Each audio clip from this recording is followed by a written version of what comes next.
moving, towns are moving.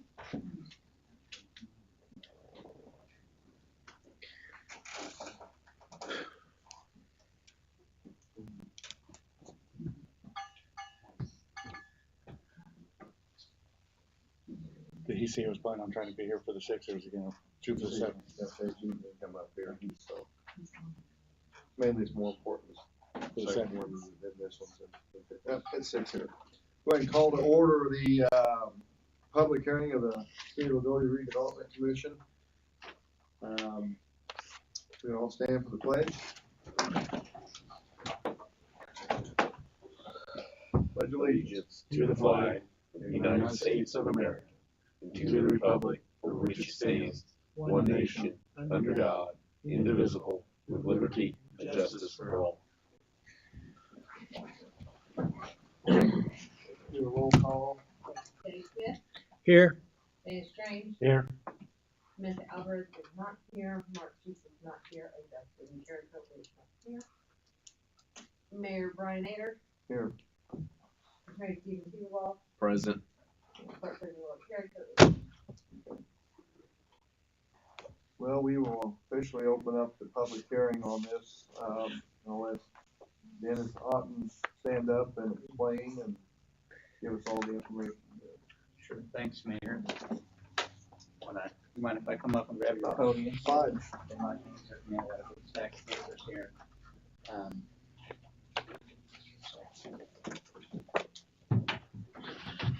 Thank you, sir. So my name is Dennis Otten. I'm with a law firm in Indianapolis called Post McKinney & Evans.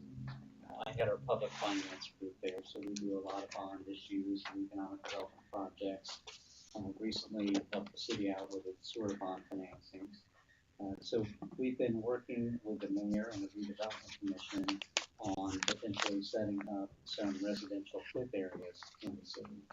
And so, I don't know, Mayor, does the city even, do they have any TIF areas right now, just traditional TIFs? No, we don't have any. Okay, so this will be a first. So this is kind of a new thing for Loogootee, but it's not uncommon. They're all over the state of Indiana. There's different kinds of TIF areas. Traditional TIF area is what we kind of call an economic development area, redevelopment area, and it captures incremental taxes off of assessed value growth within the area that then come back to the city and through the redevelopment commission can be used to fund improvements that are in serving or benefiting the area. And the one important thing is it's not a tax increase. These aren't new taxes. It's just collecting the tax revenues off of increased growth within the area. So the idea is by putting those monies back into the area, it's going to help that area grow and develop better. So a lot of times improvements will be roads, water, sewer, infrastructure, sometimes parks, green spaces. Sometimes it's rehabilitating sites. In this instance, the other kind of TIF we're talking about today is a residential TIF area, which is a somewhat new concept in Indiana. These have been around for, I'd say probably 5 to 6 years now. Normally, TIF areas historically in Indiana have not been allowed to capture increase in assessed value from residential properties. Those just pass through, they don't get captured, it's always been commercial. But not too long ago, we've been seeing that there's a need for more housing stock in a lot of communities in Indiana and sort of improvements of housing areas. And so the legislature, like I said, about 5 years ago, adopted a statutory process that allows cities and towns and counties to create what are called residential TIF areas.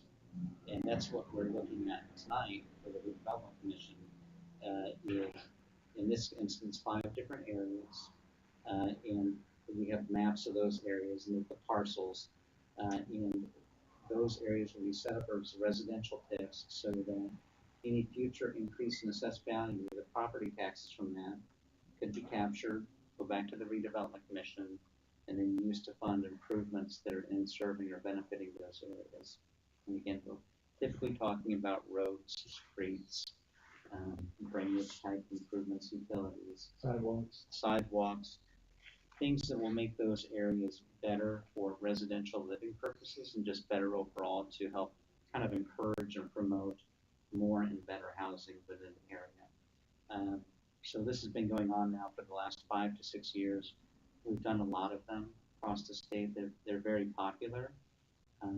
They don't typically generate as much increment as commercial areas, and the reason being is, and you all probably know, residential properties are capped at 1% of gross value property tax purposes.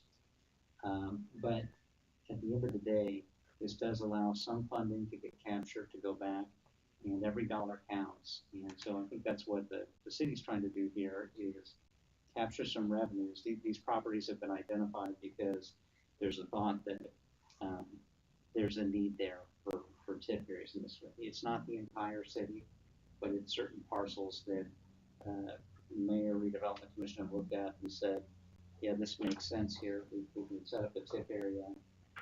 New housing will go in there, and we can kind of capture the dollars and fund improvements. Or maybe we can do some improvements ahead of time to help those sites develop better, and then that increment will pay the city back. Now tonight, there's 2 things going on. The first is this evening at 6 o'clock. We've advertised notice of this hearing. And I'll tell you, legally, there's not a requirement for this to technically be a public hearing. It's just that by statute, the Redevelopment Commission needs to hold an informational meeting and needs to give notice of that 30 days in advance. So that's the purpose of tonight's meeting, to provide information about what's going on here, what we're considering with the city and the Redevelopment Commission, and try to answer any questions members of the public or others may have. So this is kind of the opportunity to do that. Following this hearing tonight, the Development Commission will meet at 7 p.m. And by the way, interrupt me at all if anyone's got any questions or comments. But following the meeting, this hearing at 7 o'clock tonight, we have resolutions here for the Redevelopment Commission to consider for each of these sites. And I'll name them off. They're referenced in the notice, and these all have maps for them. So there's the North Garrett area, the Shaded Estates area, the Norris area, the Broadway area, and the Clearwater area. And each of these are, some of them it's just one parcel, some it's, 2 or 3 parcels. So not really large areas and sort of pockets around the city. But the Redevelopment Commission will consider those for adoption, and if they do, that's kind of the first technical step in this process. If the Redevelopment Commission adopts these resolutions tonight, the next step will be to go to the Plan Commission for approval by the Plan Commission. And what the Plan Commission's approval is just to make sure that nothing that's proposed in these resolutions is contrary to the comprehensive development plan for the city. And we wouldn't expect that because the improvements contemplated here are, green spaces, parks, sidewalks, roads, infrastructure. I think I have only seen one occasion where a Plan Commission didn't approve a declaratory resolution, and it was frankly kind of political in nature. But the example I use on why we have Plan Commission approval is you wouldn't want a Redevelopment Commission to approve, let's say, a massive manufacturing facility that is maybe located like right next to a school. And so the Plan Commission approval is kind of checked just to make sure that the contemplated development in the plan is consistent with the overall plan of development for the city. So we get through the Plan Commission, and we'll then go to the City Council for approval. And then, assuming the City Council does its approval, there will be a public hearing back before the Redevelopment Commission, 10 days notice. There will also be what we call a tax impact statement. And now Buzz Crone with Crone & Associates is the financial advisor to the city on this project. They'll put together the tax impact statement, and generally what that is a notice to the overlapping taxing units that the city's considering creating these TIF areas. It'll include the notice of the hearing, and there'll be a discussion about what if any potential impacts on revenues there could be from creating the areas. We don't really expect there to be any, but that will go out. Then the commission will hold its public hearing. And following that hearing, we'll consider what they call a confirmatory resolution, which is the final step in the process. Once that's done, we'll file that information with the Department of Local Government Finance, the county assessor and auditor's office, and we'll also record that. And at that point, the TIF areas will be established and locked in. I'll talk a little bit, I don't want to ramble here, but I want to make sure you all have the information about kind of how this works. By adopting these resolutions tonight, it will kind of lock in January 1, 2025, is we call it the base assessment date for these areas. So say, for example, one of these areas, the current assessed value is, I'm just going to use an example here, is $100,000. That will be the base assessed value. So going forward for this TIF area, any property tax revenues collected from the area off that $100,000 in assessed value will go to all the underlying taxing units as though the areas had not been created. Any future tax revenues from increase in assessed value, that's the increment we call it, will get collected and go to the Redevelopment Commission to benefit the area.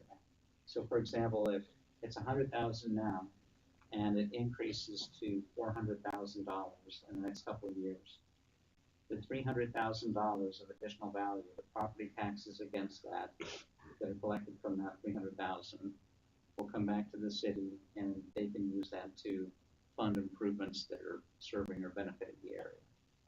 And that'll be the case for all 5 of these areas. That is a really kind of high level threshold discussion of how TIF areas work in general. So I'd like to pause right there. A couple of things. How long do these areas last? It's 20 years from the date that the first obligation is incurred, so that typically means the first bond issue. So if the city were to ever issue a bond on this, it would start a 20-year clock from which the area would expire. And they can only do one bond issue for each area, unless it's another follow-up issue to kind of complete an improvement. But that's it. So I'll stop there. Are there any questions or public comments? I'm happy to answer them. We've got documents here, and I've got a draft timetable as well, kind of outlining the steps as well that we can use as handouts. And I've got my business card too, so if anyone wants to email me or phone call me as we're kind of going through all this process, I'm available. And then just to recap on that, so they understand, I don't know if everybody understands, but the 100,000 that he mentioned earlier right now gets distributed to the county and a lot of underlying areas here within the county, okay? So that increase of the 300,000 to the $400,000 mark, that, like I said, the taxes off of that, or it's accrued, that money comes directly back to the city Redevelopment Commission. It doesn't get dispersed around, so that money's actually coming back to our area to help benefit our area locally here instead of being dispersed throughout the whole county. I don't know if everybody understands that or not, and that's correct. That's absolutely right. And the concept of these TIF areas, and I've seen it play out. I've been doing this for almost 30 years now. Is the idea of you're creating a TIF area here because you think this area needs improved development, or that by doing the TIF area, you're going to make it better and enhance it. With economic development projects, a lot of times the example is you've got a manufacturing company coming in and they're like, hey, we'll drop $100 million manufacturing facility down here and we'll create jobs, but city, we want you to put in $10 or $15 million of roads, streets, utility improvements that are going to serve the facility. Now, a way to accomplish that is to go ahead and create a TIF area that's going to capture the property taxes off of that big manufacturing facility. And those revenues are going to go ahead and generate the income for the community to be able to go ahead and fund those utility improvements. So it's a very common thing. When the TIF area is done, when the length is over, that assessed value will just fall back to all the taxing units. So they'll all benefit from the increase in assessed values. So the example that we were talking about here with the mayor, if it's $100,000 now and it goes up to $300,000 or $400,000, when the TIF area expires, that $400,000 will now be the assessed value, and all the taxing units will benefit from it. You know, and kind of the thought is, hey, let's get this area created. It's going to help kind of entice better development, better use of the property, and at the end of the day, will benefit everyone. So this TIF money can be used anywhere in Loogootee or only for the TIF designated areas? That's a good question. Technically it's in serving or benefiting the areas. So an example I'm going to give here is, let's say it's just one of the areas, and let's just say it's a parcel.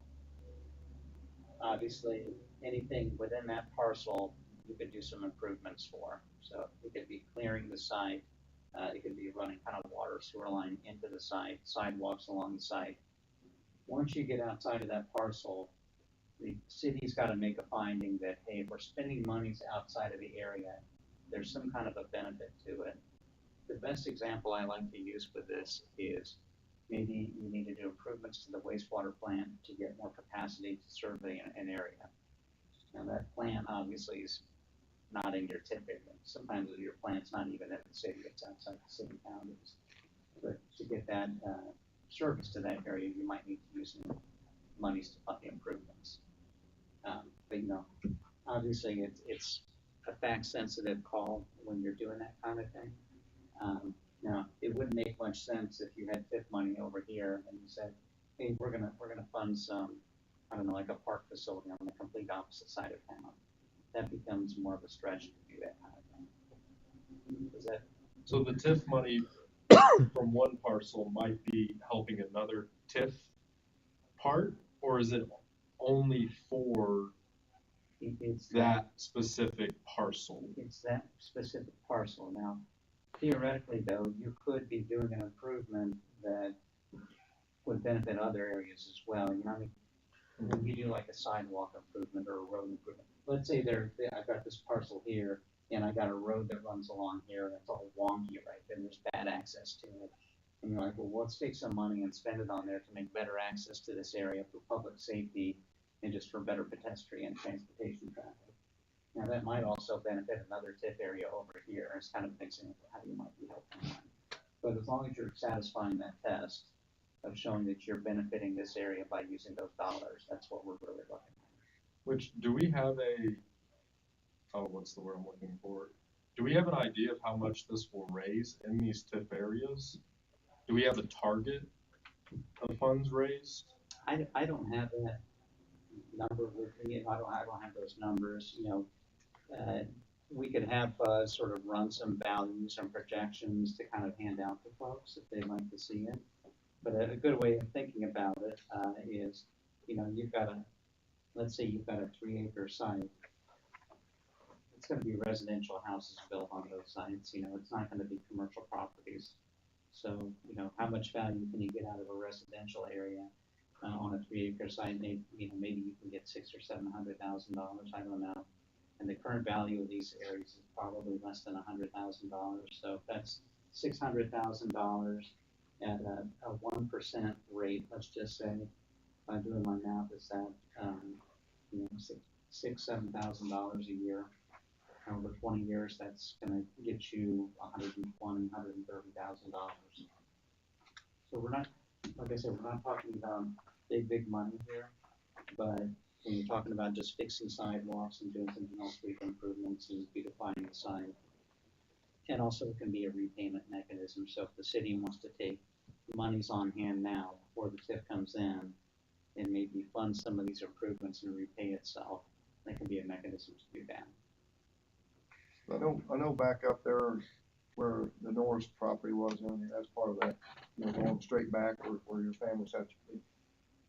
They contacted me when I first came back in office about developing that and doing several homes back in that area. And they come and they're asking like, well, what can you do for us? And you know, a lot of times when you have a redevelopment commission, what they'll do is they'll go in and say, okay, we can help with the water and sewer, depending what they're doing. And just for if they go forward with the 6 homes up there they were looking at, and right now everything's kind of at a standstill. I don't know where it's at because the property got sold.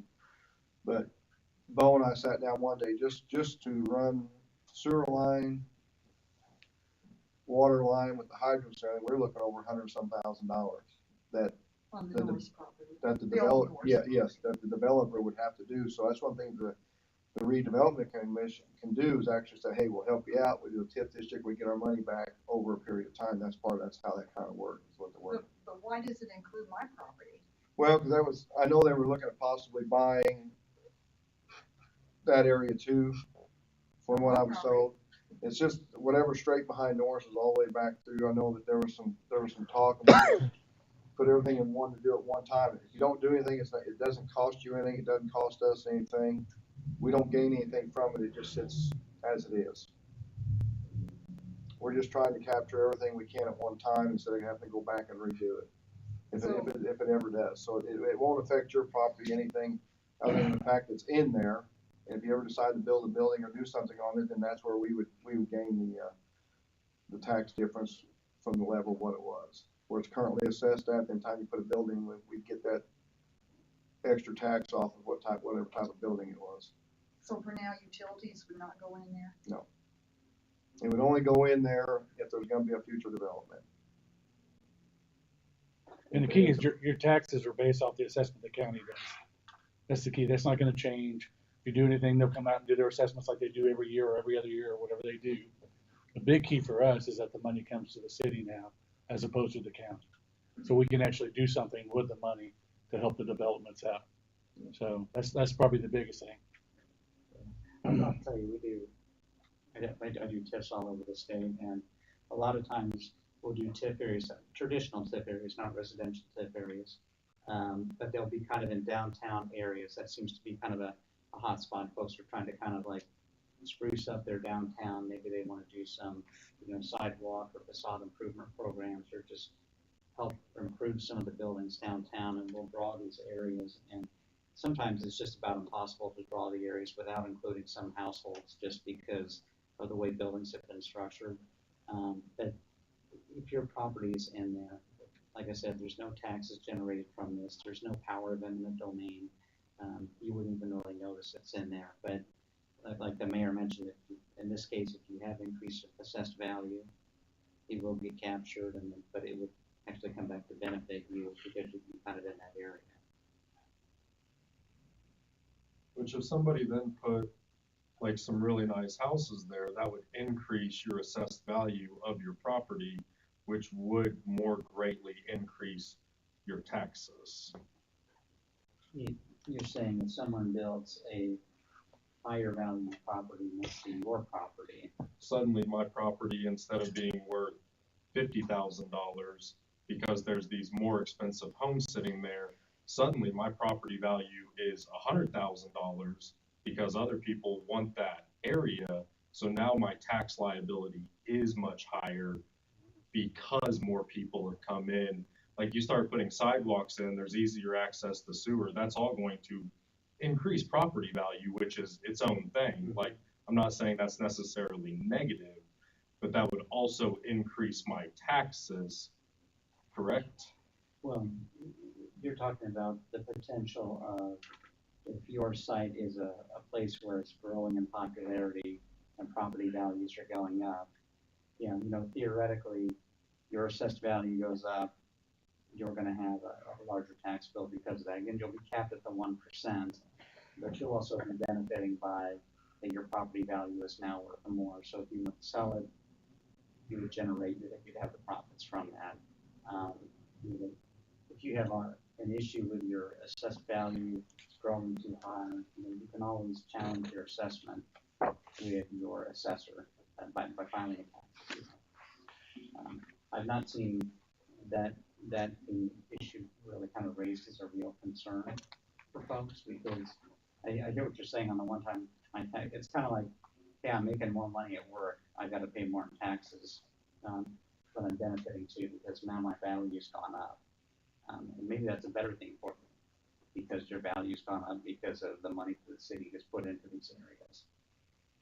But I hear what you're saying, yeah. Yeah, I mean, there's areas where you just can't afford anything because everything's gotten so expensive because it's been this, let's vamp this, let's get these property values up, which in Loogootee, I mean, to some extent, having a lower property value would help people to become first-time homeowners, would help people to start investing more in their future, not just giving it out in rent, not, you know, moving to farther outside of Loogootee. Like, you know, as I'm getting older, I'm wondering if it's not Kentucky that I need to look into buying property in, because I can't afford anything, you know, in this area where, yes, we want to keep, you know, growing and becoming better and, like, to some extent more money, but why do I want to pay $5 for eggs? Why can't we keep them at $1.25? You know, why is it that suddenly we're playing with these big, huge numbers, and it's not, oh, a house in Loogootee should be $60,000, $100,000, but everybody's chasing that $300,000 home. I mean, I work on new homes all the time, and I'm ashamed of what a $450,000 home looks like. You know, and are we starting to flirt with those lines? Are we getting just big enough that we're going to get too big for our own shoes and for our own community? So that's a valid point. I guess that's, you know, something that the city has to make a decision about. You know, do you want to invest in your community? You know, I could say the same thing of, like, do you want the city to put parks in? Well, if you put a park in next to your neighborhood, that's going to make it more attractive, and it's probably going to increase the value of your home. Most people like parks, you know, but to sort of say, you know, you could say, well, let's let things get run down so my values go down. I don't have much to pay in property taxes. But at the same token, now your property value's gone down. So I guess it's, you know, what do you want? The thought of here in Loogootee, they're doing a real spike in property tax values quickly from this. You know, and but we could probably get the financial advisor to run some information for you, but I don't think that's really likely to happen on a quick basis. I mean, those kinds of things typically take time, unless you're, you know, like in a Westfield or those types of, like, massively expanding communities. See that a little more often there, but you know, you are protected by the 1% tax cap, so you know, we have to keep that in mind as well. But I hear what you're saying. I think any kind of improvement you have in the community, whether it's from the TIFs, you know, the city could get some funding for public safety or something like that. You know, if your property values go up because of that, you're going to have that issue. This is kind of the chicken or the egg thing too, you know. People that don't have kids in the school complain about school taxes and the taxes going to the school, that type of stuff. But I mean, it's all part of the community. For us, it's about services. It's not even creating parks. It's about services. And, you know, we're critically, operation-wise, we're critical on trying to provide services. But the minute we can't provide water or provide sewers and that type of stuff for people in the town of Loogootee, there's a problem. So that's what we're trying to do, just kind of keep up with that alone. The TIP will help those districts out, like a lift station or something like that, to help so it doesn't overburden the rest of the system. But a lot of it's just trying to make sure that we provide the services that we're supposed to provide for all the people that live in the city. And kind of give you an example too, like with New Country Court 5 up there. You know, typically, you know, they've got 41 lots up there. Typically, you sell 1 to 2 lots, maybe 3 a year. They've got 10 already sold, which is awesome, because that will help things generate more. What the downside of that up there with that development is, and it was brought up in the past, and is, you know, we've got a lift station right out there in the middle of the road, right in front of the school entrance. Well, that lift station can't handle what's being put up there, so we actually have to go in a little bit further in on this property there. We got to build in a brand new lift station, which we're in the process of getting numbers. But we're looking anywhere from $450,000 to $700,000 for a lift station to take on all that new capacity. So that's one way that TIF district, if we get the TIF money, that we can help when it goes back to what Dennis said earlier, that we can use it to do for wastewater capture or even at the plant or whatever. So but the problem is when we got to put that lift station in, we got to pay for it now. So, you know, we don't get our rate of return till a little bit till later on. So that property is a TIF property? It will be. It's got five different ones, yes. And that's the biggest one out of all of them, because it's all new development and everything. And that's one way we can capture anything that's, you know, since it's being new, we can capture all of it. And that's going to help us out a lot further on when and we need to provide services for the community, like Dana said, you know, with infrastructure, two things. You want water and you want a way for it to get out. And if you don't have it, if either one's not working, then, you know, we're failing. Yeah, we're dealing with that in Orange County, where their plant can't take any more, and our developer just is drilling 40 new wells, which, I don't know, comparatively speaking, Orange County decided it wasn't worth, like, it was cheaper to build wells and have each person with their own water source. Yeah. I'll tell you, I work downtown Indianapolis, and I think I've had 8 flat tires in the last 3 years of my car because of potholes. And I'm not alone. Like everyone I talk to is like that, you know. And it's kind of this thing of like, it costs money to fix those roads, but I spent a whole lot more money fixing those tires and those rims and all the other people have than, you know, if you had to pay a little more. And we're not even talking about the tax. There's no tax rate here. I want to be clear on that. But you know, kind of your concept thought of, you know, well, my assessed value goes up somewhat, yeah, you'll have a marginal increase, but you know, maybe the benefit to you is there have been some real improvements in your area, like the mayor said, if it's water, sewer, sidewalks, roads, things that just make it overall a better and safer place for you and your families and for other folks around here. Well, I think one thing that just worries me a little bit is, you know, like the potholes and all of this, there's a reason we pay one of the highest registration fees in the nation. It was to fix our roads. There's a reason for our tire disposal fees. It was to fix our roads. And then when those things expire, suddenly that money is no longer there for the roads. And now they're talking about putting in toll roads and all this because we can't afford to fix our roads yet. I can remember 3 or 4 different taxes that were added just for that. Now it's not happening that way. Like, where is that money? Well, it wasn't enough, or what? No, it got reallocated. And that's where even this with the TIF, it's like, okay, so we're going to put in this new plant so that we have this, you know, $700,000 lift station and all of this, so that a developer can then come in and make money because they're not having to do it. It's not on their end. They're not having to put the same type of investment where a first-time homeowner says, okay, I will drill my own well. You know, it's still cheaper doing that because, yes, obviously we can't afford this huge processing plants and stations and all of that. But where is it that I see this? I worry this money gets funneled up to the people that already have money. Oh, we want to put this in here. We want to build a $400,000 house, but we want the city of Loogootee to cover so much of our costs that it is really the developer, the person who is making this money, who's making the money, who's truly reaping the benefits of, oh yeah, sure, come in, use these sewers and stuff that we paid for, where with this TIF, could it not have been used for, like, what is stopping us from making the whole town of Loogootee TIF? This says, hey, any increase in the money, we're going to pour it straight into Loogootee. I can answer that one for you. There's a rule from Indiana Department of Local Government Finance that basically says we can't envision a scenario where an entire community is a TIF. And the reason being is TIFs are kind of for targeted areas. You know, the idea is not all of Loogootee needs to be a TIF. There's certainly areas of Loogootee that may not need this type of device, but these areas do. And the reason being, you know, the whole point of it is, like to your point about, I want to make sure that we're just not giving money to a developer. The best example I can give of that is if you are in a community like Carmel and someone wants to put like a McDonald's or a Burger King in on a site.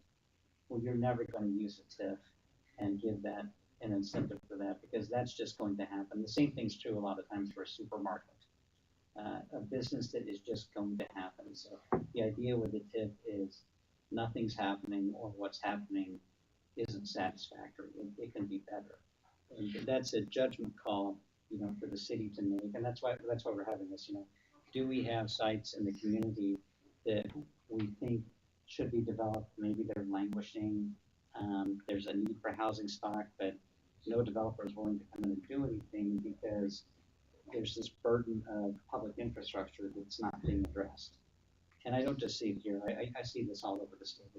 There's a lot of communities, typically they're kind of more in rural areas where there's plenty of land, but it's the cost of infrastructure, and there's a need for housing stock, and it's not being met. And so, I mean, that's really why this tool was created, is because they're like, hey guys, there's a gap here. The developers aren't gonna come in and do this because it's too expensive. You know, they can't put all the cost on the house because they just won't sell. To put these improvements are very expensive. So you've got to trust, I think, the redevelopment commission and the city in making those right decisions about it, that they're not going to go and put it to like a McDonald's or a Dairy Queen. And legally, you couldn't do that on this one, but I just use it as an example because I hear that concern as well. Is oh, I've got a robust TIF, I'm just going to hand the money out and line the pockets of developers. And that's why you've got to make sure you've got confidence in your leadership here, that they're doing the right things. And you can see the sites here. I think for the most part, I mean, probably not much has been going on with them for a while. We just did a bunch of these up in Rensselaer. It's the same kind of things. There's about 15 or 20 just sort of dilapidated homes that people aren't really living in. They're blighted. We put them in a residential TIF. The city is going to take money on hand, buy those properties, tear them down, and make sure the infrastructure is up to stuff, and then hope the developers come in and buy those and rebuild them, and they're going to use the increment to pay themselves back. The goal is to just take those dilapidated, unused properties and turn them into houses that people can use in the community, and at the lowest cost by being able to use the TIF to kind of fund the infrastructure improvements. I think can't remember, Tracy, if you did it, you sent this out or not, but I remember reading something they were talking about. If you're not progressing, then you're stagnant. If you're stagnant, then you're dying. And that's the biggest problem I've seen with Loogootee since I was here in the 70s. It was booming. We had 4 or 5 grocery stores. We had all sorts of things going on. And since I've been gone, it's slowly died, just slowly, since the 1970s on. When you start looking at all the population, you look at Davies County, the average age of the population over is about 18. The average age in Martin County is about 40. That means it's dying. There's no kids. There's nobody, no young families wanting to come in. So we've got to do something. That's what's just going to die in the vine. Not just Loogootee, but the whole entire. Reason why they're not coming. Yeah, because there's no services. Yeah, there's nothing here. When we go up here and we talk about Westgate and the things, all the counties that support Westgate, the biggest complaint they have is housing and no services. And when they say services, they mean things to do. You know, stores, places to eat. There's nothing there for them to go to. So they all go to Monroe County to play. All of them do. All those great jobs, $150,000 jobs, they all go up there. And we're like, how can we keep them down here in Greene County or Davies County or Martin County? That's the only way we can do that. This way, at least if we do a TIF on anything that might be improved, I think the easier way would be you got a $30,000 lot, you put a house on it, the assessed value goes up, taxes are going to be there anyway. At least Loogootee gets the money to be able to do something to help you get more services and things like that here in the town. Because if not, the county will get it. I can tell you right now, the county's looking at TIFing everything around Loogootee because they know this is the only real growth in the county, and they want to TIF everything around our city limits. So we can't say, okay, we want to expand our city limits because they're wanting to get that money before, because this is the only place that's getting any money in the entire county. We're their bread and butter. So we've got to do something to where we keep that money here. And then next year in 2027, they're talking about being all the money goes towards the counties. Even some of the money that the city would normally get would go towards the county, and we'd have to fight the rest of the county for it. This way, at least the money stays here in Loogootee. We can provide services, whether it be making nicer streets, plowing the streets when it snows, putting salt down when they get, because that's a big deal last year with the ice, or anything else that we have. We just want to be able to provide good services to the people that live within the city limits of Loogootee. And this is the best way to do it. It's just a TIF. So we get the money here as opposed to somewhere else in the county. So going back to what Dana said is that I can't remember the exact dates, but we've lost over 10% over the last few decades as far as population. And our forecast actually for this area is we're going to lose another 10% over just a couple decades, in a shorter period of time. than what we did before, but with what we have going on in the city right now, with everything developing, we're actually gonna reverse that if everything comes, because we're looking at between 180 and 200 units. And when I'm talking units, I'm talking about houses, duplexes, the apartments, just anything, potentially for that many people to come back in. So, you know, we're on the road just to reverse what's projected. But like Dana says, we've got to get to that point though where we can start getting some of them businesses back, where you can have a nice steakhouse or something to do, and we don't have everybody going to Monroe County or even over at Bedford, because Crane's only going to get, you know, suppose they got a lot of things going on, it's got to get huge, they're bringing in a lot of workers, a lot of people. And we're trying to capitalize and make things here to where we've got something they can look at. First thing to look at is schools, 51%. Whenever any homeowner is looking at relocating or whatever, that's the first thing, 51% of look at schools first. Then your housing. Are we focusing on, as we're doing all of this new development, new building, are we focusing on making people in the community our first person that we would rather build a house? Like, when we're looking at a developer, are we looking at local developers? Are we looking at developers that are close? Are we just going with the lowest bid? Or are we seeking the firm out of Indianapolis? Are we seeking the people that are here? I mean, how many young guys, you know, starting their businesses, just getting going, are we making it easier for them to have the opportunities that arise from this type of tax stuff that says, no, actually, yeah, that young plumber that just came out of plumber training, he has a, not a benefit, what's the word I'm looking for? He has first priority. The people within our community, and not just outsourcing this to, you know, these new developments that are coming out of India. And I get it, they have a lot of money to come in and put this investment in.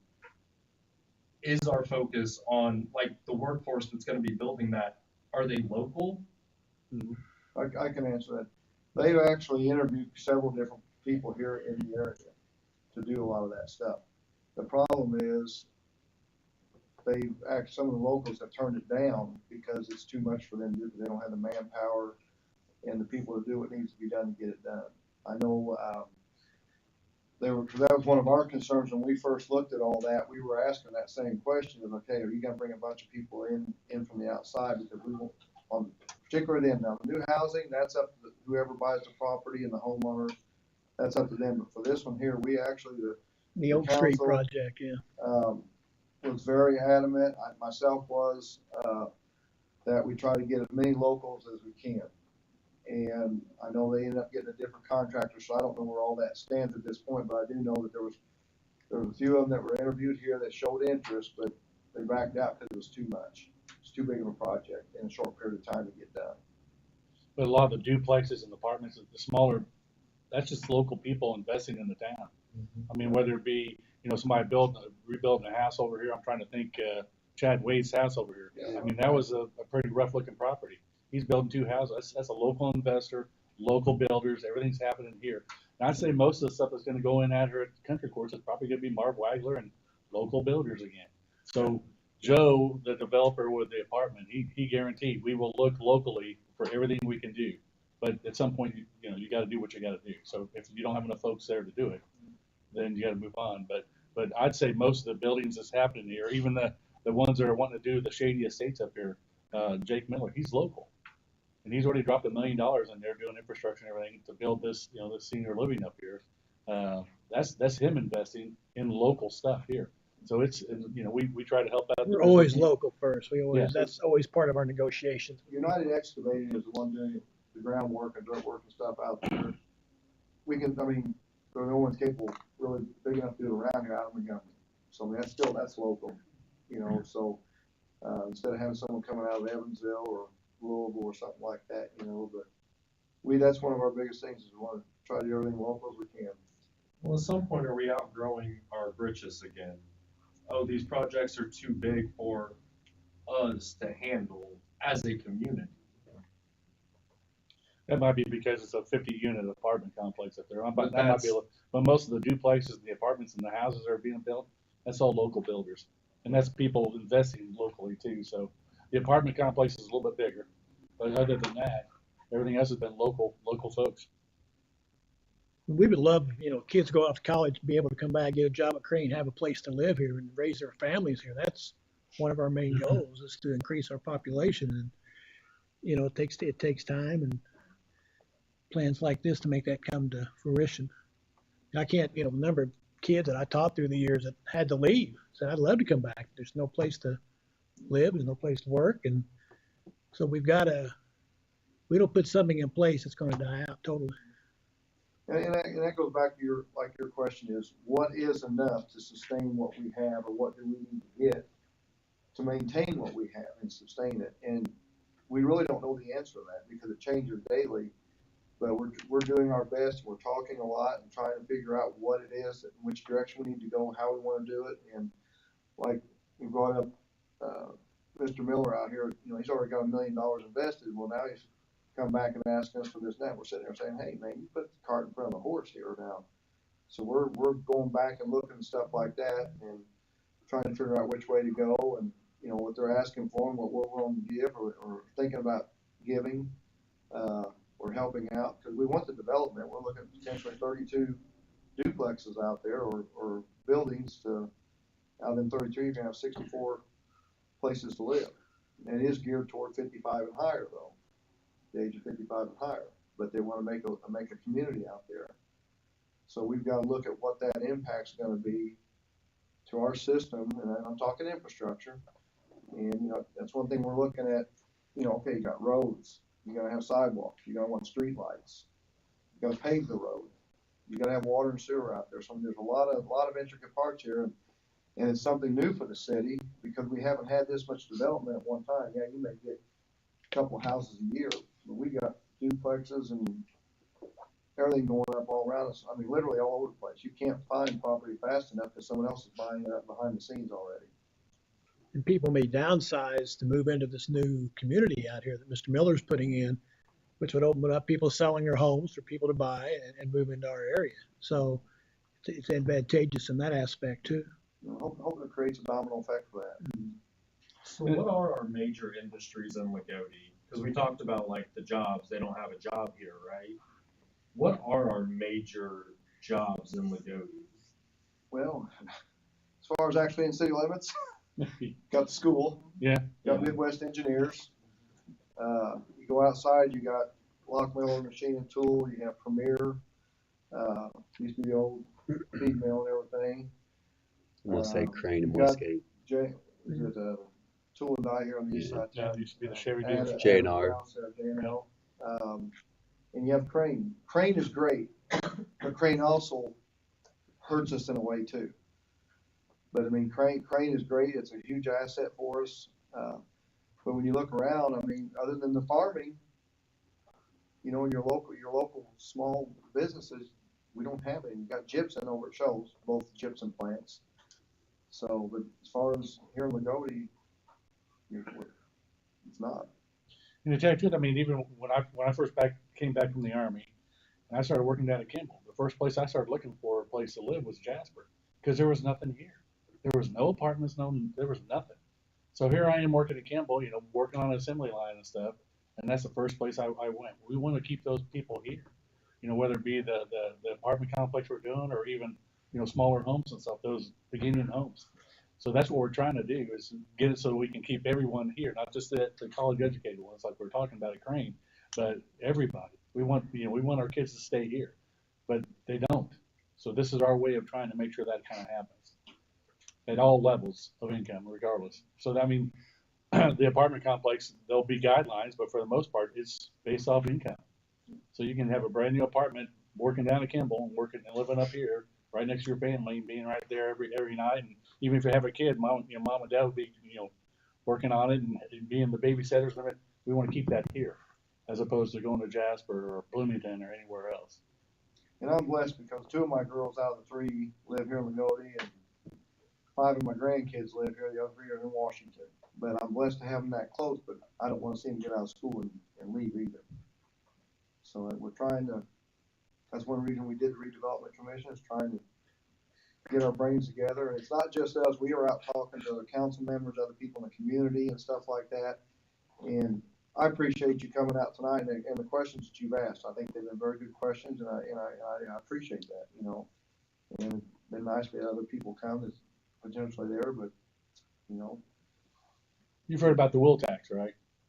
That they had, right? That the county had to institute, because the state mandated every county to get state funds have a will tax in their county. So the county had to institute that will tax, right? Or they will be, right?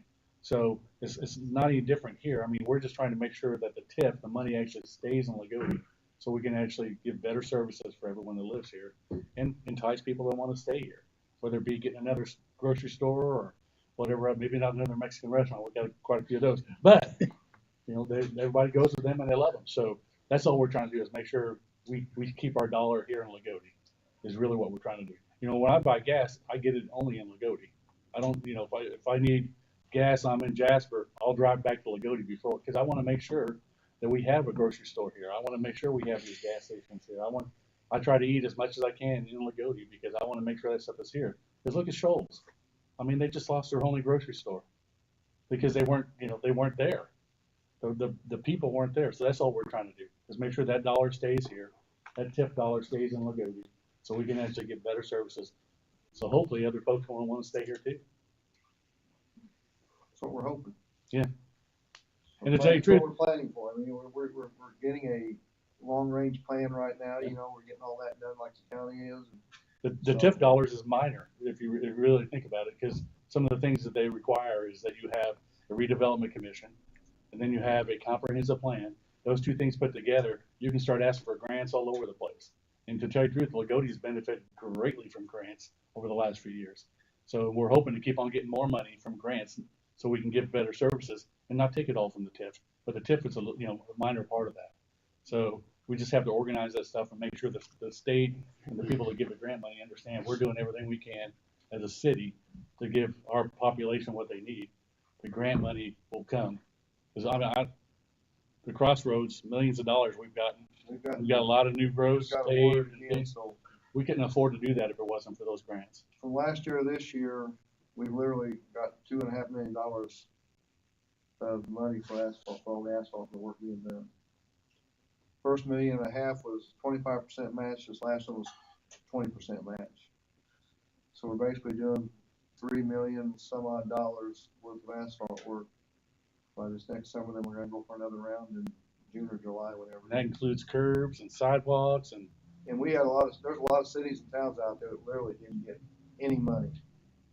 Nothing. You'd think they'd divide it up, but it's all a matter of how it's put together. And I'll take my hat off and give Midwestern engineers the credit for doing what needs to be done and get it done right, so we got the full amount. I have a question.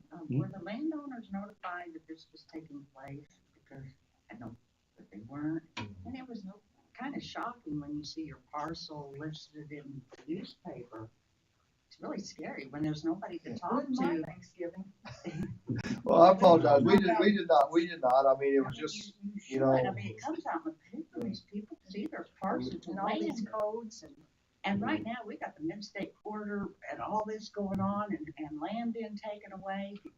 I mean, people are nervous. They're going to take your home. They're going to take your land. They're going to take. We're not taking any land. We're not taking any homes. And the taxes aren't changing. But you see what happened here was not a good situation. It wouldn't have took much time. My stack's not that big to notify people. This is what's going on. Don't get shook. And, come in. I'll explain it to you. It's not how that. Well, and I apologize. But it's a learning for us too. Yeah. And I apologize. I'll take the. Did you do the survey on the west side of my property? No, we've not done any surveying on anything.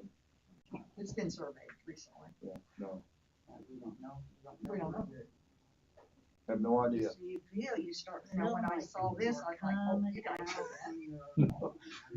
it's happening all around us. And in this state corridor, I don't know how involved people have been, but it's gonna just bypass Loogootee.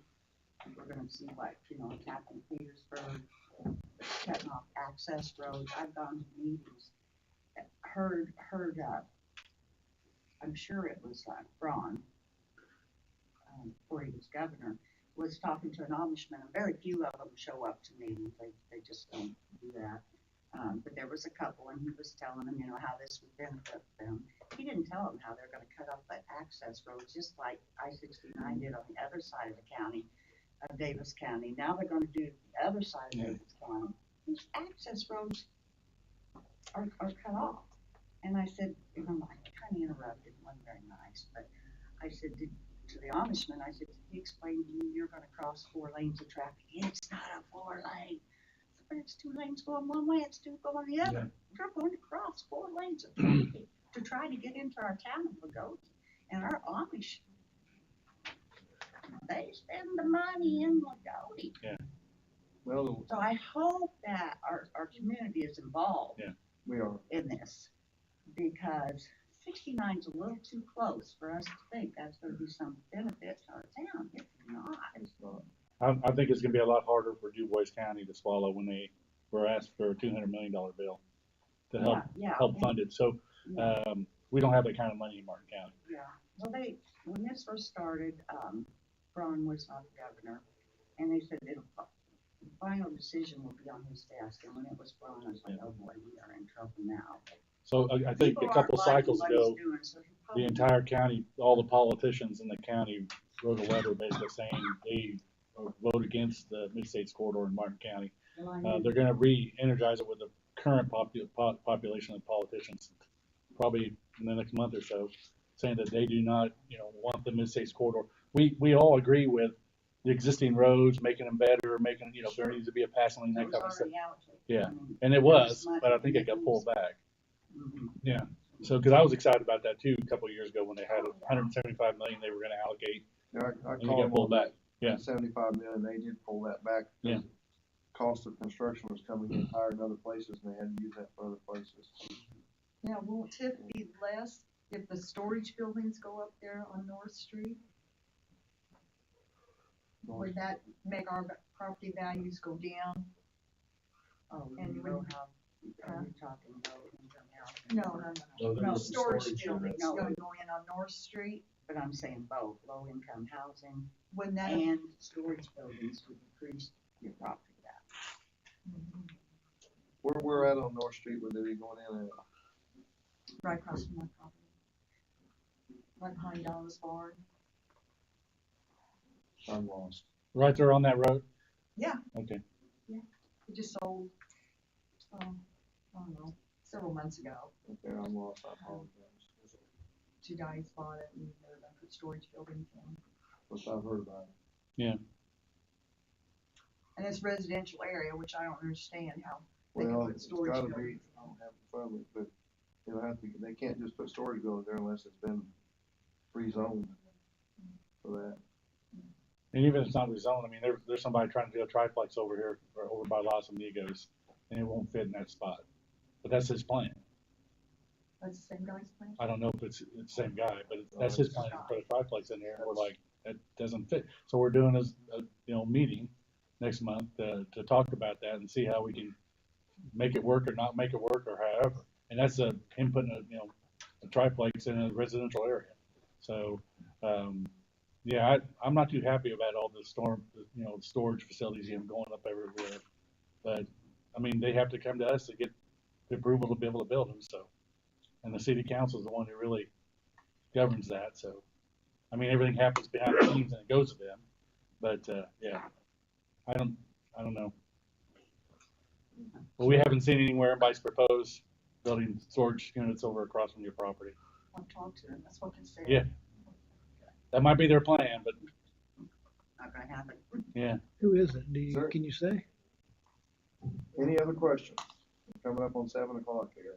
One more question with the TIF. So you said it's 20 years from the time that it starts. The first obligations incurred. So I'm gonna back up my little background here, historically for you about TIFs. When TIFs were first enacted, the first legislation, they said, create a TIF, it's got a 30-year life. And actually, if you went way back in the time machine, they had no life, they were everlasting. Then they said, all right, 30 years from the day you created. Then they amended the statute to go, No, it is 25 years from the date you created. And then they amended the statute again to go, no, it's 25 years from the date the first obligation is incurred. So what that means is if the city or town issues a bond, an obligation, and they pledge TIF to it, you start that clock. So it may not be the date that you create this, and if you never issue debt or pledge the TIF to a debt obligation, you've not started the clock on the TIF, and it'll kind of remain outstanding, until that happens. So most TIFs out there, we say they have a sunset date because typically at some point in town, some point in time, communities will rightfully take some of those TIF revenues and help them to support a financing as part of the revenue stream. A good example is if you do like a waterworks bond or a sewage works bond, and you have your healthy TIF stream, and you can say those improvements are going to serve the TIF area and to ameliorate the impact on user rates. We'll go ahead and pledge some of the TIF revenue stream to that, and that's when you start that clock. So, 20 years from there. So yeah, right now that clock's not starting. The second they pledge it to something, it is. And then can it be in 20 years redone as a TIF area? Yes, the basis value and reset. To the 20 years later, or whenever it's. Yeah, and we have to go through this whole process again. So basically, when it expires, the TIF area goes away, and that assessed value, whatever it is, now let's say it's $500,000 that time, whoosh, that just is all, the taxes from that go to all the underlying taxing units, so not just Loogootee, it's going to other ones. You could say, let's recreate a TIF area there because we think there's more improvements. You can go through this process, but the base value is going to be 500,000 then. And then, anything above that would start to be captured. Is there any, I guess maybe a place where I can look more up these TIFs? Like, is there very specific things that TIF money can't be used for if it is deemed by the committee and stuff that this would benefit this area? Like, one of the places I'm going is helping to maybe subsidize getting a local homeowner in there, a first-time home buyer who's moving into this area, where somebody who's living there and investing in it, well, they're going to want to keep their property nice. It would be good for the community to not constantly be renting, and is that something where TIF has some very specific stipulations that prevent our council from doing what could be best for that area? The general rule of thumb is TIF can be used for capital expenditures, cannot be used for operating expenses, except now public safety you can use for operating expenses. That's a new change to the statute, but as a general matter, can I just give a subsidy to a renter to make their value their home? No, that probably doesn't work. But what you could do is you could say, hey, we're going to allocate some TIF revenues to help maybe fund the service line for the home for certain qualified people to reduce the cost. That's a capital expenditure. You kind of end up at the same place as you would, as opposed to, but you can't just hand someone money and go, hey, here's $500 for TIF to help you go buy your house. So it couldn't work like some of the habitat houses where We need to go ahead and stop this, because our next one's scheduled for 7 o'clock, and we're past that time. By law. Yeah, but I can tell you, I'll write down the statutes for you before we leave here. Appreciate that. And then feel free to, like I said, I'll give you my business card. You feel free to email me or call you. I've got some literature too, generally on TIFs. I've got a kind of like a 5 or 6 page article I could send you. I think might be kind of good and help you to answer some of the questions you might have. So we'll go ahead and officially end the public hearing for the redevelopment commission. Okay. And we'll go into the next meeting. We'll go ahead and call to order the regular meeting of the Loogootee Redevelopment Commission. You all stand for the pledge.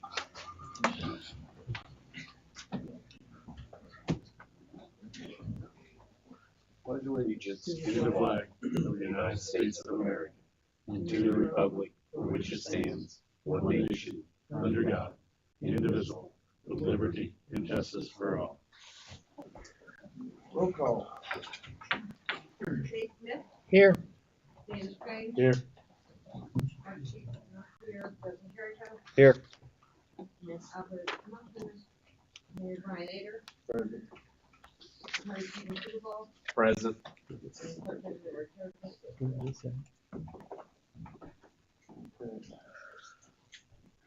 We don't have any old business, under new business, we have some ordinance to take a look at on setting up the TIF districts. Yep. We'll let you keep talking. I keep rolling? Yes. Okay. I brought copies with me, so this is, Mayor, is, what I sent out a couple of weeks ago. There was a typo I noticed on the first page of each one of these, so I corrected it. So I thought we would just kind of do these in the order I have them on the stack, if that's okay with you. These are the resolutions that we just discussed at our meeting here. So this is the resolution for the Clearwater development area. And it's got its exhibits, and I'm going to kind of talk about this one, but they're all basically identical.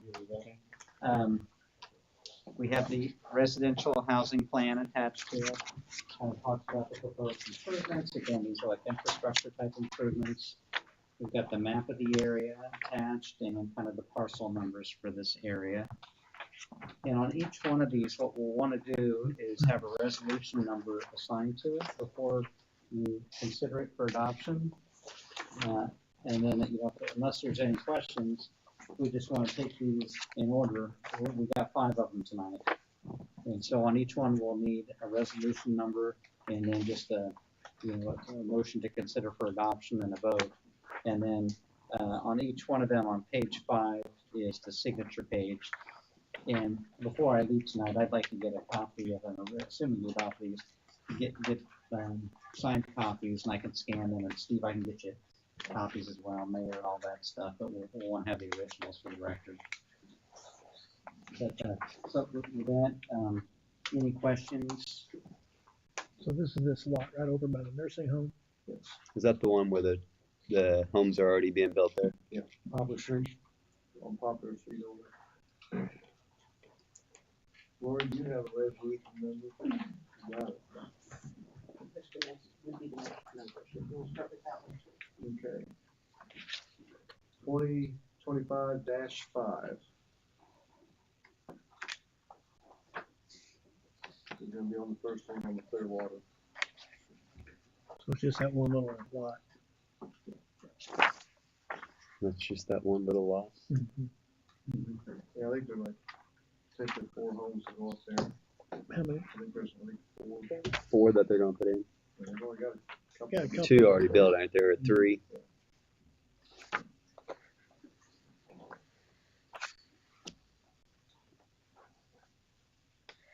So I guess I'll ask, so I'm gonna make a motion to entertain resolution 2025-5 to move forward in making that a TIF district.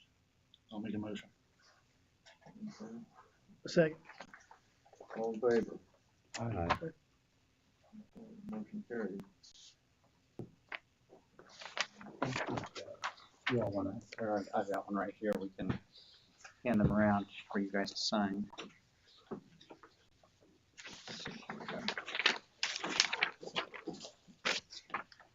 While you're all doing that, we'll go to the next one. So this would be 2025. That's 6, yes. Okay. So this is the Broadway area. And again, very similar, just the difference being the, I fixed that little typo on the first page, and but you've got your map description and the plans attached.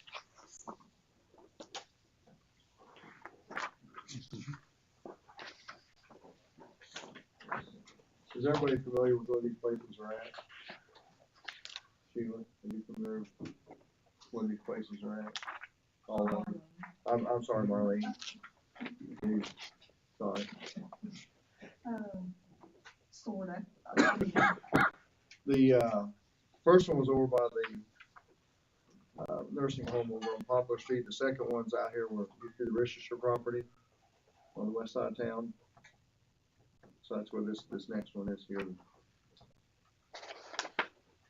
That's beside what? What would be, Do what I'm saying? what's beside this? What, you say Richester property? Across from, where Tim Hudson's place is at out there. Okay. That area. Where the tiny homes are going? Yes, Yeah. yes. Do you know what, do you know what the plan is there? I mean, is he, He's gonna put some, he's gonna, I think, build some more homes there, because, we allowed him to move the road so to the south. So we had more room there on the west side of the, so, yeah, build. Cause it made a jag through there that offset, that what made the property useless on the, out by the edge, unless we let him move the road over, which we did. We had to get a permit from the state to move it and hook back into the highway there. How many So- more does he want to build? I'm not for sure on that. He's got probably 4 there right now, right? I mean, is I that think the, he was looking at some bigger places though. so the plan is not just to put in those tiny little homes? I think he was looking at doing some bigger structures there. Yeah, I ask for a motion, to approve resolution 2025-6. I make the motion. I'll second it. All in favor? Aye. Motion carries. I think if you guys a copy of that one to sign, here we go. Sign this one.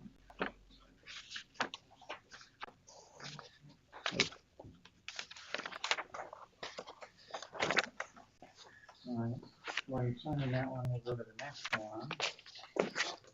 This should be what, later 2025-7? Yes. Okay, this is the Norris development area.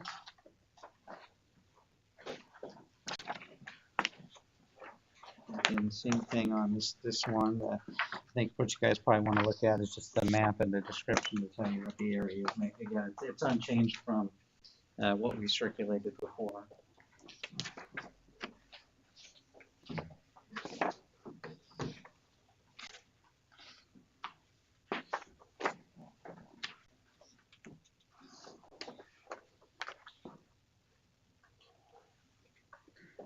If there's no questions or comments, I'll ask a motion for Those two big parcels of land there. this 3 then. Okay. For resolution 2025-7.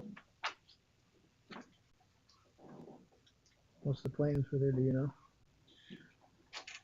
Alan earlier bought the property there when North had the house tore all down and everything. He was looking at doing some development there, but since then he sold that property. I've got the gentleman's name. He's supposed to reach out. He hadn't reached out. I've not reached out to him because we had a lot of other things going. It wasn't really, so I know they're looking at developing possibly at some point, but don't know when. Yeah.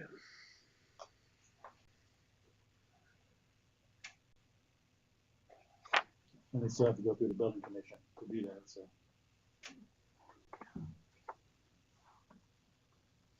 So your buildings are right off of Lynn Drive here, right?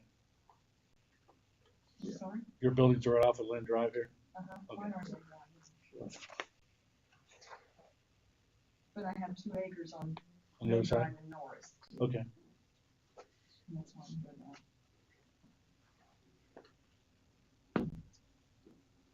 Do you have any objections? Are you, Do I have a choice of being on this or not? well, I'd like to know. I was just so taken by surprise Right. to see this in the paper, and my parcel was the first one listed, and I had no idea anything was going on. And I've tried to study the codes, that were listed in that legal notice.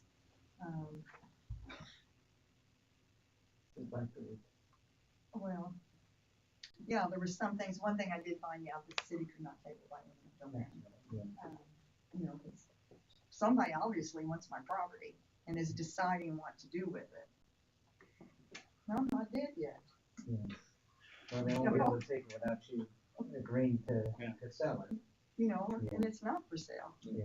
And I mean, you're being taxed, whatever tax rate you're being taxed on the assessment, so that's not gonna change. Yeah, Yeah. yeah. As long as there's no utilities on there, I don't want a sidewalk.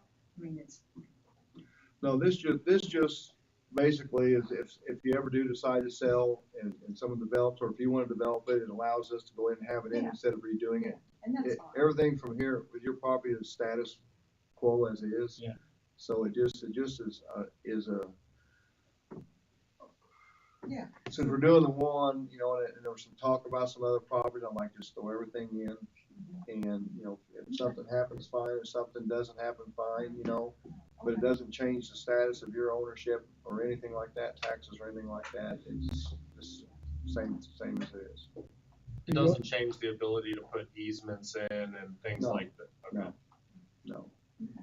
It just allows us, if you decide to go in there, like I say, put a building on there at a future point or something, a house or another, to capture all that tax money for that area and whatever, you know, like I said, we can use it other places, but the goal is to keep it to where it can be used in the areas to benefit what needs to be done.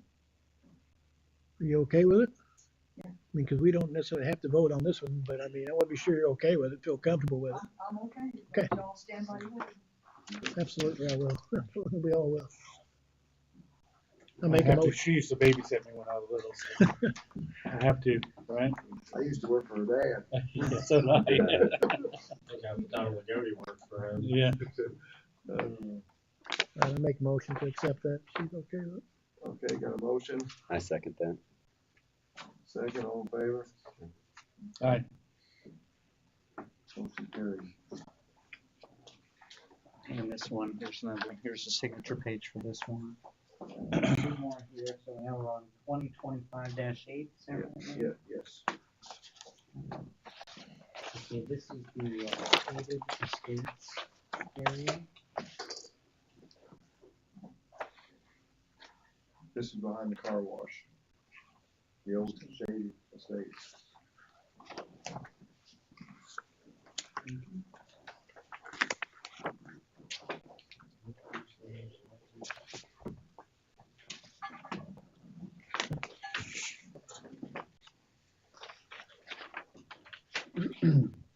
So what happens if the value goes down?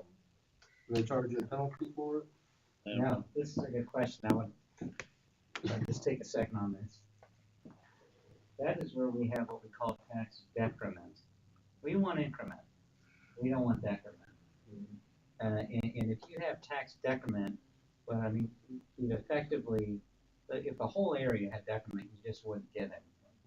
But sometimes what can happen is in a larger area, let's say you had like 10 or 20 parcels, and you have it increment, but then you had one of them that went way down in value.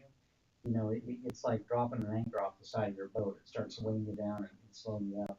It's pulling money away.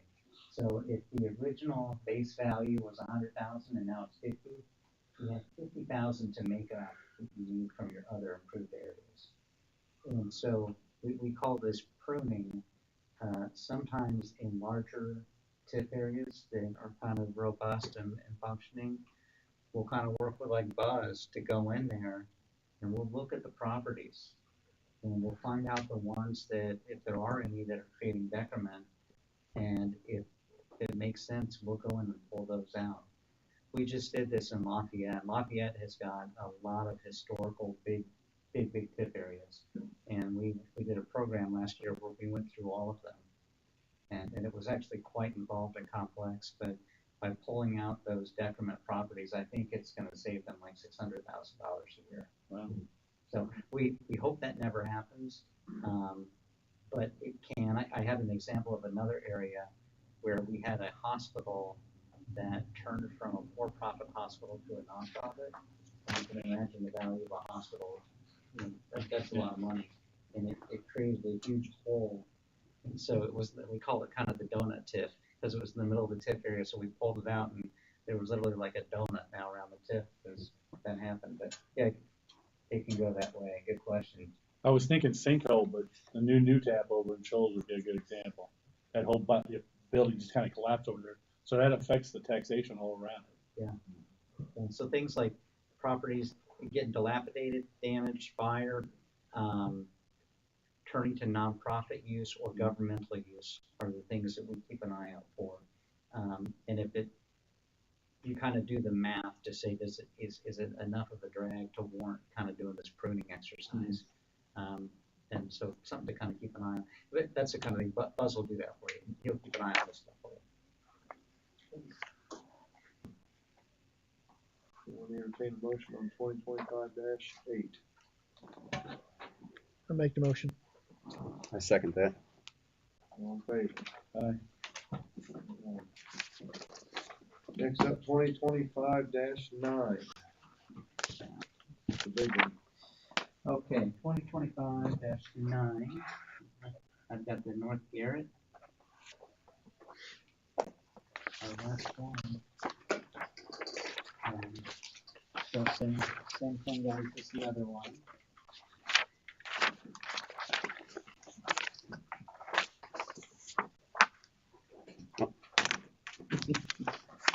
My bad.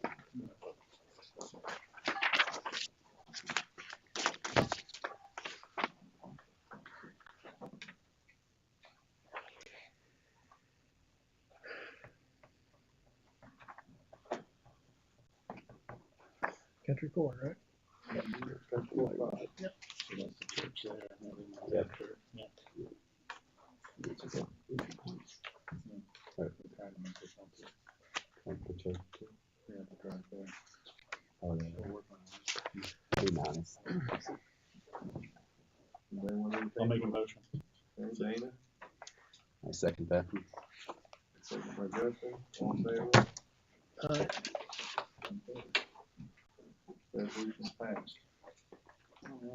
So that's that, and then Mayor, I'll follow up with you. We'll need to kind of find out when your plan commission meeting is next. And then once I get that date from you, I can put together the orders that we can get over to the plan commission for approval.